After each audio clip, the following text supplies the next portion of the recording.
The transformation of recycled steel scrap into steel tubing is a complex and intensive process. So, put on your hard hat, roll up your sleeves, and get ready to feel the heat. The action begins at the recycling center, where automobiles are stripped of their non-steel components, crushed, and shredded into small pieces.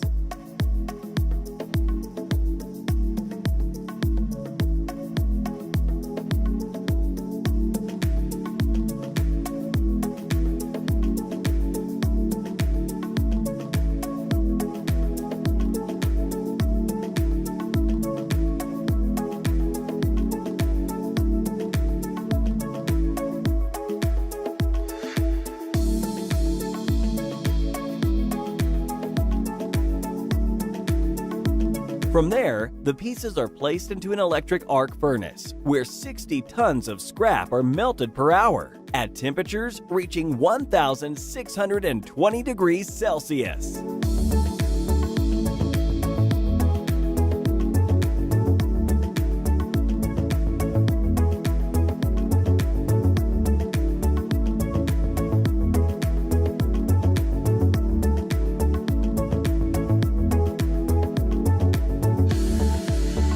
The liquid metal is then placed into the ladle, where additives are added before moving into the furnace.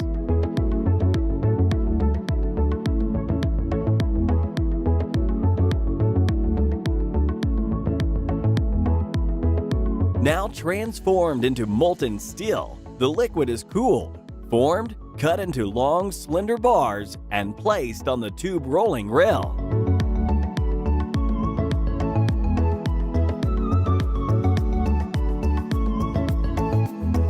The steel blocks are then cut into 1-meter sections, heated, and formed into circular molds. Next, after being stretched by 20 times in an elongated processing mill and further defined in a reduction mill, these formerly 1-meter tubes are stretched to lengths that can reach up to 90 meters.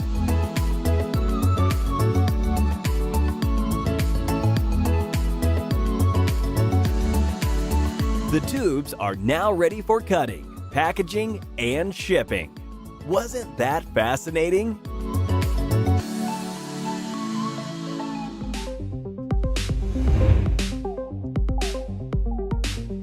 Nothing adds style and glamour to a car or motorcycle more than chrome-plated wheels. But how do those wheels get that shiny appearance? Let's find out. While there are various methods used for chrome plating wheels, this method begins with polishing the base metal's copper plating to a fine shine.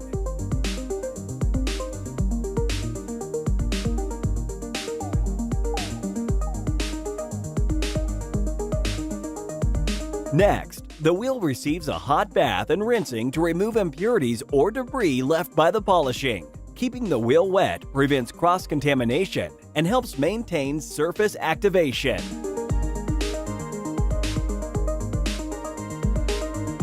The wheel is then placed in the bright nickel plating solution for 30 minutes to 1 hour. It's then removed, given another bath, and rinsed with spray and soaking.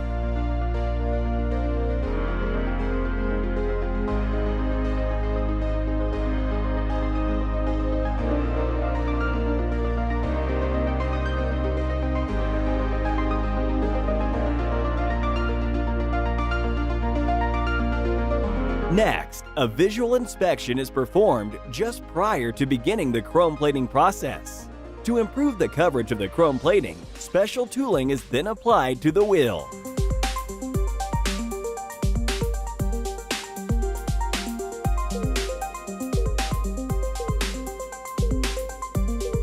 Finally, the worker places the wheel into the chrome plating solution.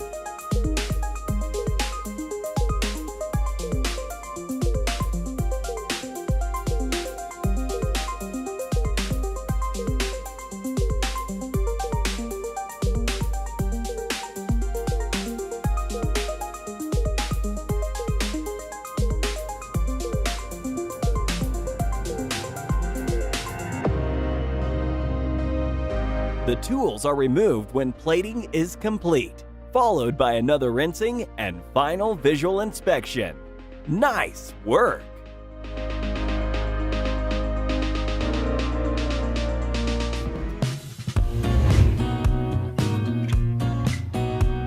An apple a day keeps the doctor away, or so it's been said. If that were true, these workers at one of the Grifa company's GeoSort apple processing and sorting lines would probably never get sick. Let's see how it works. First, highly skilled workers pick only the best apples from the field and send them to the sorting facility, where they're placed in water for washing and brushing.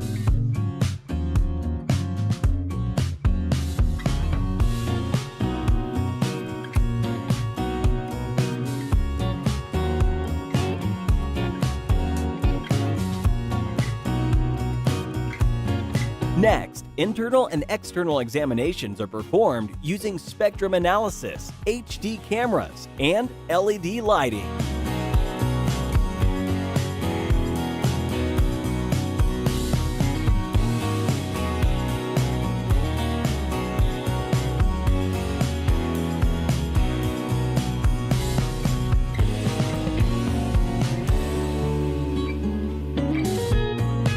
The apples are then placed on carrier sections, where only apples with the correct minimum weight are released back onto the water channel.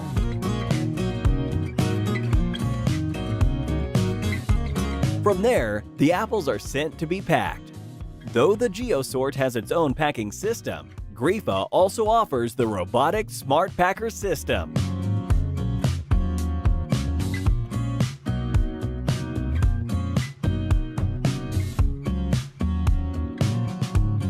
Also a leader in manufacturing fruit processing systems, Italian company Unitech offers small line, medium line, and big line systems that deploy a mix of both automation and human workers. Each includes steps and techniques common to virtually all apple sorting and processing systems.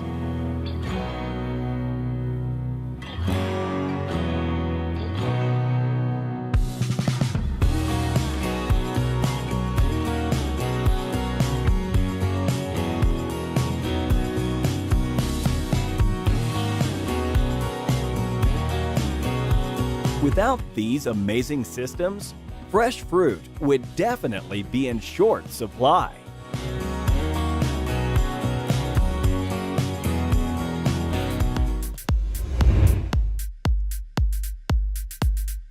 To ensure the highest safety standards, the process for retreading used tires demands attention to every detail. Let's check it out.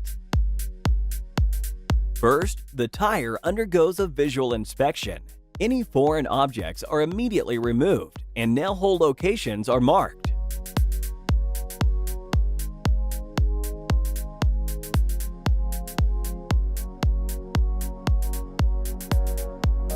Next, an electronic nail hole detector uses electrical impulses to find defects invisible to the naked eye.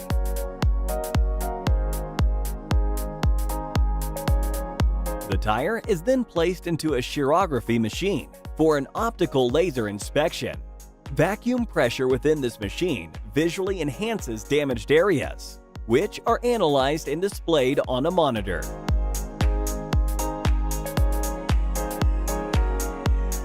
The old tread rubber is removed on a rotational buffing machine and then manually skived to remove damaged steel cord material.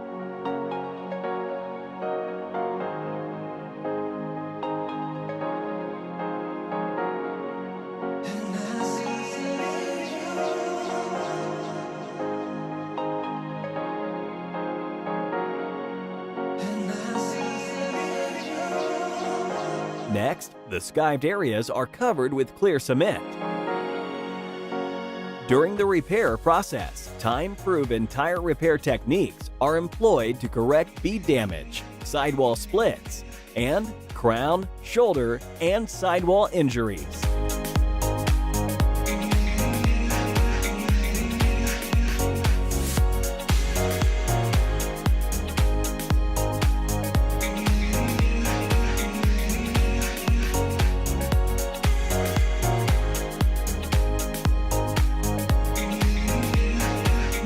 A layer of cushion gum is applied to prepare the tire for adding new tread, which is done with the bandag builder.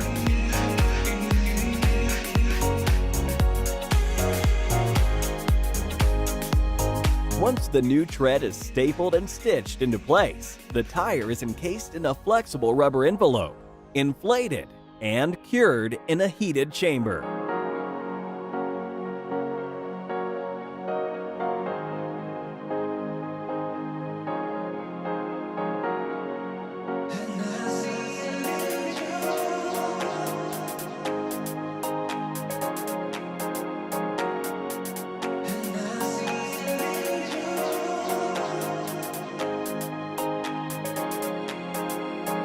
After a final inspection, this tire is now ready for the road. Want to go for a drive?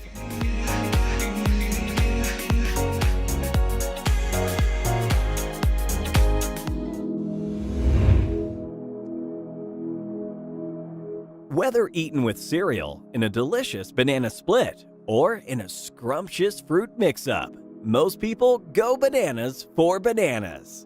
Let's look in on the harvesting process at the Dole Company's Bananito Farm in Costa Rica. After about 13 weeks of growth, the bananas are measured to determine when harvest time has arrived. If so, foam padding is inserted to protect the fruit.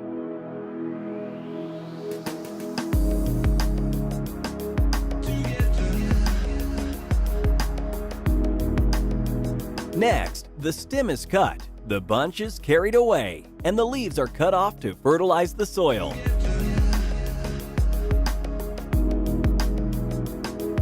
The bunch is then hung on a nearby cableway system.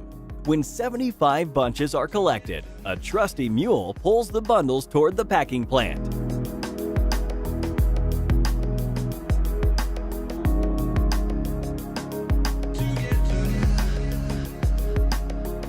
When the bunches arrive, the pads are removed, and each bunch is tagged, washed, and inspected.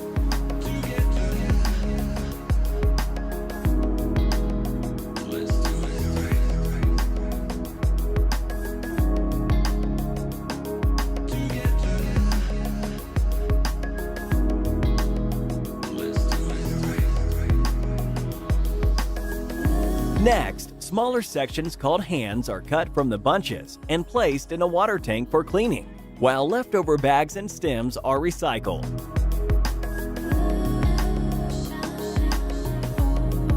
The banana hands are then cut into sections of 5 to 7 bananas, removed from the water, and weighed.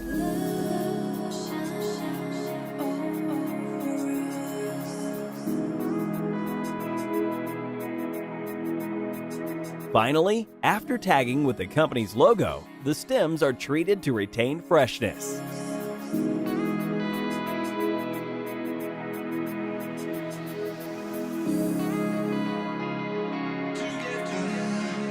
At last, these Dole bananas are ready for shipping, sale, and consumption in any way you see fit. Well, that might be a little over the top.